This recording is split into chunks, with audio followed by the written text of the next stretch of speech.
Hace muchos años, a las orillas de la ciudad, había dos ranchos en los cuales las dos familias se dedicaban a sembrar maíz, pero no las dos familias tenían mano para la siembra.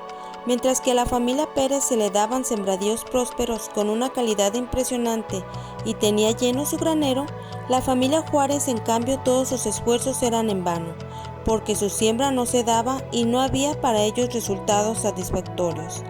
Esto causó que tuvieran envidia de la familia Pérez, pero les hablaba normal, por lo cual nunca se imaginaron lo que la señora Juárez haría en venganza.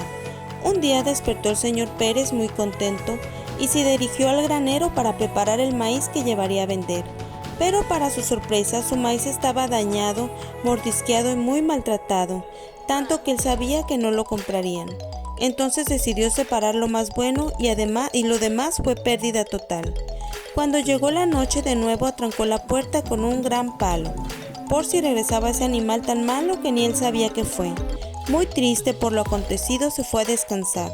A la mañana siguiente, con toda la actitud positiva que podía tener, decidió ir a vender lo que le quedaba bueno, pero tuvo una horrible sorpresa al entrar al granero, porque de nuevo había logrado entrar el animal que acechaba su granero y de nuevo había hecho de las suyas.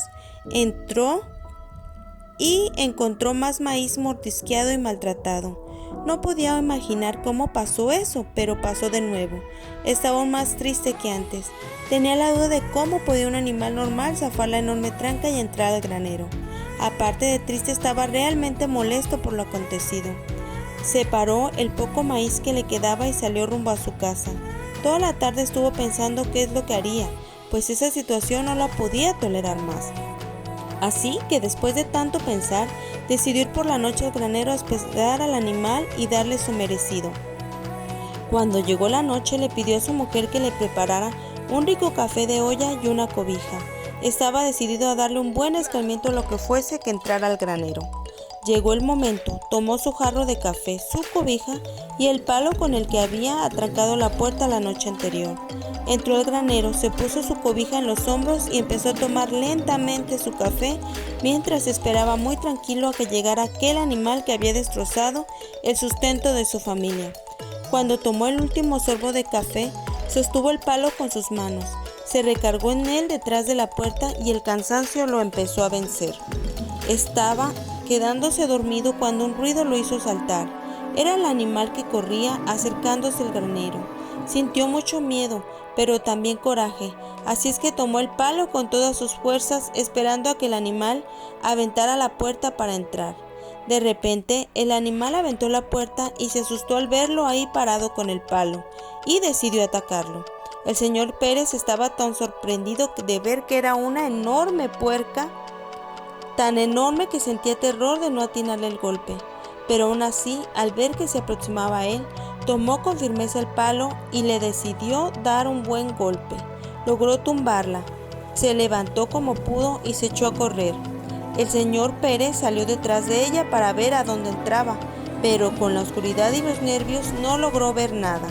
Estaba feliz, por fin se había librado de la puerca y ya no les haría más daño. Se fue a su casa a descansar. A la mañana siguiente iba a su granero cuando vio en el rancho de los Juárez que había una multitud de personas reunidas, los cuales eran vecinos de los ranchos más cercanos a los de ellos, y fue a ver qué sucedía. Observó un cajón en medio de la sala, flores y 4 velas. Muy intrigado de saber qué había pasado, preguntó a los asistentes, puesto que no sabía que nadie estuviese enfermo en ese rancho. Entonces uno de los vecinos le comentó que la señora Juárez había muerto. Él se sorprendió porque ella tampoco estaba enferma.